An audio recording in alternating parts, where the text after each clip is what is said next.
kapansin-pansin din na si Paolo ay wala ng bigote dyan. So, di ba kahapon na mga kachika, yung picture na lumabas, merong bigote si Paolo, kumbaga medyo makapal. Then today, yung picture na lumabas, mga chika, nag-ahit na siya. Kaya ang nangyayari dahil pinagsasabong, most of the time mga chika, hindi lang purian yung nangyayari. Nagbabasya na rin ng mga idol.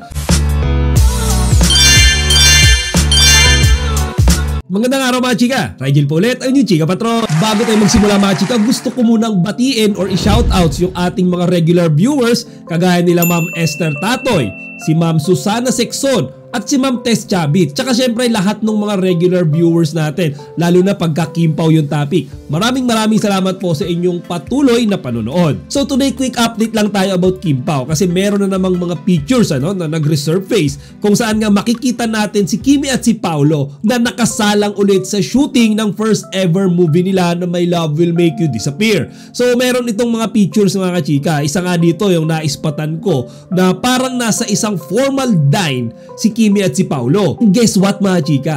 Marami yung nagsasabi na yung actual time nung kinunan niyang picture na yan ay madaling araw na mga chika. So inaabot na nga ng madaling araw daw yung pag-shooting ni Kimi at ni Paolo sa kanilang movie. So mga chika, sa totoo lang yan din yung nakikita kong rason. Kaya hindi na naman nakapasok ngayong araw si Kimi sa It's Showtime. Kasi alam naman natin na kahit gaano katibay si Kimi, mga chika, abutin ka ba naman ng madaling araw? Talagang aantukin ka at babawi ka rin sa tulog. Kaya mixed emotions ngayon mga Kimpaw fans. Kasi syempre nalulungkot tayo, wala si Kimi sa It's Showtime, di natin siya mapapanood. Pero in some way masaya rin tayo kasi alam natin na yung rason kaya wala siya dyan dahil kasama niya naman kasi si Paolo Abilino buong araw kahapon. So okay lang mga chika.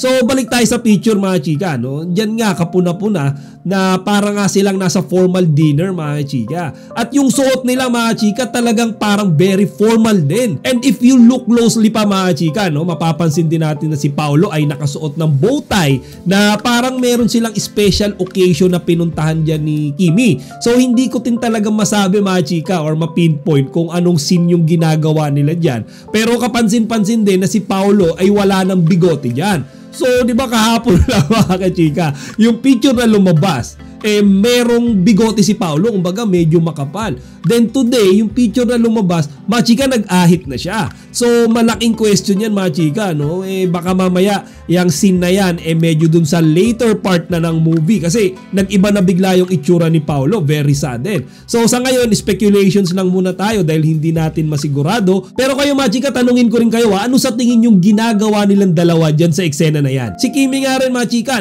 habol ko lang, nag-share din siya na isang sneak peek sa shooting din nila habang siya ay inaayusan ng kanyang makeup artist. Kaya nga ngayon sa totoo lang dahil ang dami ng mga stolen shots dyan sa shooting na ginagawa nila, mas lalo tayong na-excite ng mga Kimpaw fans. At habang nalalapit yan mga chika, yung araw ng movie na yan, na most probably i-release yan next year, patindi rin ng patindi yung pag-aabang na ginagawa ng mga fans. So mga chika, bago tayo totally magtapos, may ihahabol lang ulit ako na isang picture kung saan madalas ko itong nakikita mga chika sa mga Kimpaw fan page. Dito nga madalas sinasabi nila dyan kung sino yung number 1 love team at pinapipili nila between Kimpaw and Katden. Ngayon mga chika, hindi naman ako against sa nag-post nito. Actually okay nga siya dahil madalas sinasabing Kimpaw and proud na proud tayong mga fans para sa ating mga idol. Pero syempre mga chika, nag-i-ignite kasi ito ng labanan Love Team Wars. Syempre, yung mga Katden fans, kumbaga ipagmamalaki din nila yung Katden in some way. Kaya ang nangyayari dahil pinagsasabong, most of the time mga chika, hindi lang purian yung nangyayari. Nagbabasya na rin ng mga idol. Kaya sana mga chika, kagaya nung lagi kong sinasabi, wag natin pagsabungin yung mga love teams. Kumbaga, yung Kimpaw, idol natin sila and tuloy-tuloy lang natin silang iduluhin, suportahan. Hindi na natin sila kailangang ibangga pa sa iba't ibang mga love teams, sa Katden, sa mga Ekonin. Kumbaga in some way, different behavior, different characteristics. May kanya-kanya sila mga chika na masasabi nating originality.